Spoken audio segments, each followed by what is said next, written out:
ఈ వీడియో పోయింది, నా ₹1,00,00,000 పోయినాయి. ఈ తల్లి పేరు సబిత, నలుగురు కొడుకులు. రామంతపూర్ లో మంచిగానే ఉన్నోళ్ళు. భర్త హెడ్ కానిస్టేబుల్. అనివార్య కారణాల వల్ల భార్యాభర్తలు గొడవ పడ్డారు. మాది పటేల్ నగర్ సార్. బిజిలీ మాంకాళి టెంపుల్ నేనే కట్టించిన, 2 బిల్డింగులు కట్టిన.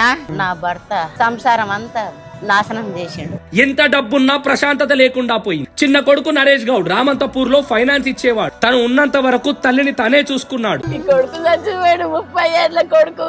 పెద్ద కొడుకు గౌరీ శంకర్. ఏమైంది? ఆయన పుట్టుక నుంచి ఇక్కడనే ఉన్నాడు నాయనా. గొడవలు, గర్వం, పగలు, ప్రతీకారాల వల్ల ఈ తల్లి కొడుకులు రోడ్డుపై బ్రతకాల్సిన పరిస్థితి వచ్చింది. పిల్లాడు వెల్ సెటిల్డ్, మరి సొంతం ఇల్లు కూడా ఉండాలనుకుంటా కదా. అన్ని అమ్ముకున్నాడు మా భర్త. వీళ్లను వృద్ధాశ్రమంలో వేద్దామని నిర్ణయించుకున్నాను. రోడ్డు మీద ఉండి నాకు ఎండకు తడిసే కన్నా ఒక ఆశ్రమం అనేది ఉంటే బాగుంటది కదా. నువ్వు ధైర్యంగా